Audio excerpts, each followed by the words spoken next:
Hey, it's Arcsecond. In this video, I'll cover the 7.14 patch notes and how it affects tier list. Kayn will be released a little later on into the patch, and I think his kit looks top tier and he should be pretty strong. For Alistar, they're increasing the damage reduction by 5%. Alistar is actually pretty strong currently outside of lane, still has some of the best realm plays. But since this change doesn't help his laning phase, I think he'll still be A tier right now. Caitlyn is one of the best picks, banned quite frequently. Her attack speed growth stat is being nerfed by 2%.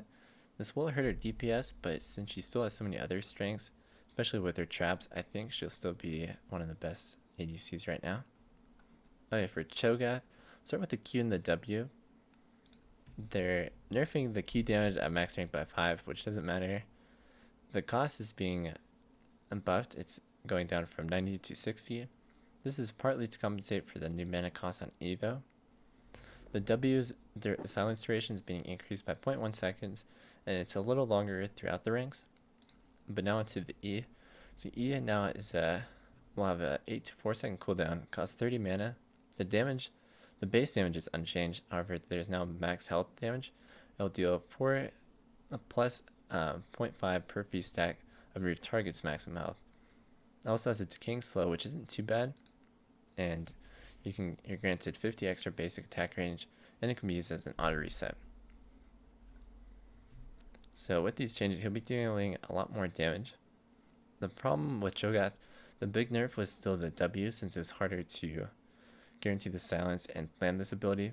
So setting up your combo and still getting range of your E will be slightly harder, but now with this slow, if you can get your first auto attack off, I think you will be dealing a decent amount more damage. I think these changes are pretty good for Cho'Gath, definitely from where he currently is. I think we can actually move him to A tier across. With E, the one thing I'm worried about, maxing all of his abilities is actually pretty good now. The damage is increased by so much on his Q and W, and then increasing E is pretty good now as well. So to see what build order you want to do, what you want to max. But I think with whatever you go, I think you'll be in a better spot now. Okay, for Diana, we'll make a separate video later on into the patch. But what they've done is they've changed the passive of granting 20% attack speed to 20% after using an ability. And it now grants, every time you use the passive, the cleave, you'll restore mana equal to 15% of Diana's ability power. This will definitely help her clearing playstyle, and it compensates partly when you're and you could push out with your passive. So I like this change. However, with this with the passive being conditional on the attack speed, your first couple of levels will still be weaker. To compensate, you now have a shorter cooldown on Q and W, or a shorter cooldown on Q, and the mana cost on W was decreased by 20 at early ranks. And for E, now later on into the game, it'll be a decent buff. You'll have already with 1 point, the attack speed is increased to 50% and will go up to 90%. This will help her split push playstyle, which is already was her greatest strength, and so I like that they're playing around that. Her weaknesses, however, are still the same, so she won't be. I don't think this will make her top tier. I don't think we'll see her too much in LCS. However, I think for top lane, definitely a little better equipped now to play in that lane, but mid will still be our best role. Alright. And then, so moving on to Fiora. Fiora was one of the best champions of the patch. So they're nerfing her bonus movement speed. They're nerfing it by quite a bit later on, and they removed the movement speed from her ultimate. Yeah, so this will hurt her chase potential. This nerf will also make it easier to pick her off and deal with her in the side lane. So I think these changes are in the right direction. I think her build will still be really strong in the amount of damage she can deal, and she'll still scale pretty well. So I think she'll still be S tier, but this change is definitely in the right direction. Will give you some counterplay now. Alright, onto Garen. They're updating the passive, so now it's only at level 1 and 11, but you pretty much gain the full effect right at level 11, and now there's a new they added a new passive when they updated the passive, so now you gain bonus at 1 in 11, level 1 in 11. You'll receive 16% of your maximum health per 5 seconds when below 50% of maximum health.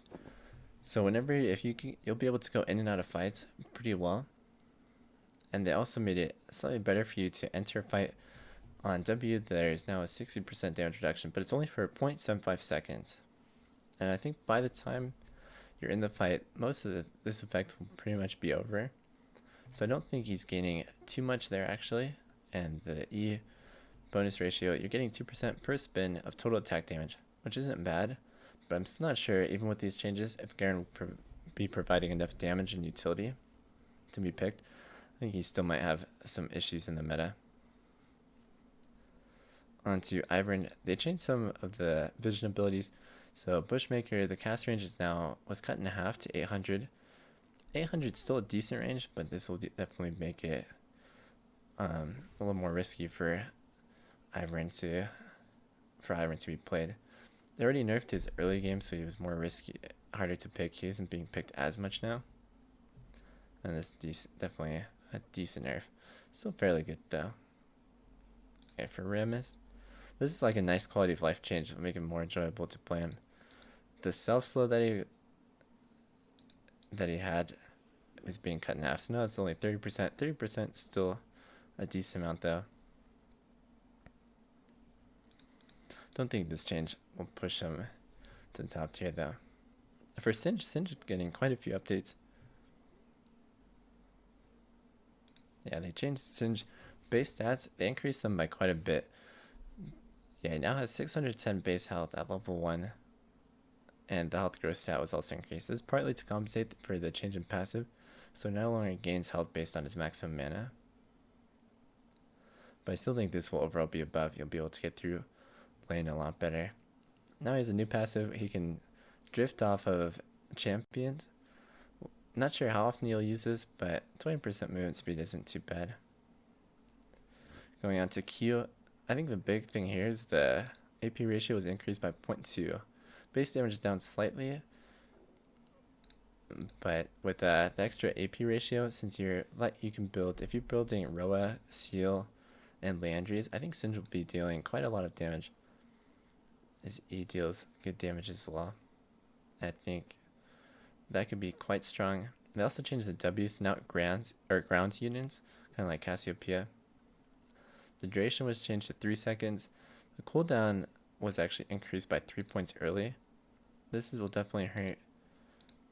And but the mana was nerfed, or the mana was buffed 10 lower at rank 1. I think you can still throw units or fling units into it for the root. I believe that still might be the case. I think this ability might probably still stronger. And with the extra damage you're getting, plus the fling and our mana costs were adjusted. So yeah, with only 1 point and E, it only costs 80, which is a lot better. It still scales up to 140, which is quite expensive. You still have build, even with the change in passive, you're still going to build a decent amount of mana on Singed. And R was changed. The mana cost was reduced. It's a nice change there. But the stats decreased slightly, but still a decent amount of stats. I think overall Singe can be a lot better. Could be strong into some matchups. Yeah, we'll keep an eye on Singe. Alright, for Taric, they changed his base mana regen. They increased it, but then they nerfed the growth stat just slightly. Doesn't change too much. For Q, they changed the damage from to 30 flat plus 0.2, and now you gain 1% of Taric's maximum health, which is a lot better than bonus health. It's not bad, but now you only have 1 charge at level 1, and the cost was increased. It has a cooldown, but the cooldown can be decreased. Overall, with these changes, I think these hurt him early. And this could be a slight nerf. However, they're changing the damage on E-Dazzle. They're increasing it by 40 at all ranks, which would definitely make his hard engage better. The cooldown is up, and the stun duration is up at early ranks. So his all-in will be better, but I think his overall laning phase might still be weaker. I'm not sure if these changes will help him out too much. Yorick's being updated. They updated the souls, so now they'll attack immediately after the E. The base damage was changed slightly lower early. However, now there's better reaction time or longer reaction time. The despawning range was increased.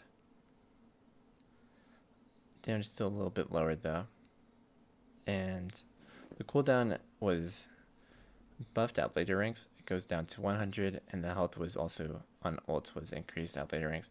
Since the changes don't help his early game too much, I'm not sure if he'll be moving up in the meta. They changed Nunu. They gave him a small mid-patch nerfs to Nunu and Zac. Both these champions are still really strong. We'll still see a lot of them. Okay, so the updated Thornmail. I like the change that they did. Increase the cost, but now you're gaining health. And they added a new passive and updated the unique passive. So now you have another option for Grievous Wounds, so tanks can build it as well. Indirect nerfed to all of the healing champions in the game. And they added the Cold Steel passive. Overall, I still think this item looks better. I'm not sure, it's still harder to stack armor with the current items. But I like that there's a better option now. They also added Bramble Vest to update some of the build paths. Ancient Coin, the reward was changed, so nearby allies gain 8% movement speed. I think that's pretty strong. I think that's stronger than the old effect, and Ancient Coin was starting to see some play. So I think the Ancient Coin line could be pretty strong now. I see more supports building that. Renwin's Omen was buffed. The health is increased by 50, and the build path is a lot better now. Yeah, the old build path was a lot harder to build. It's a nice change for Renwind. It's still a fairly situational item, so I'm still not sure if you're going to build it that often. A Thornmail might be a more attractive item now. The Lethality items were changed. The big change is it's changed from Lethalities based on your level instead of your target's level. This is really nice for mid lane.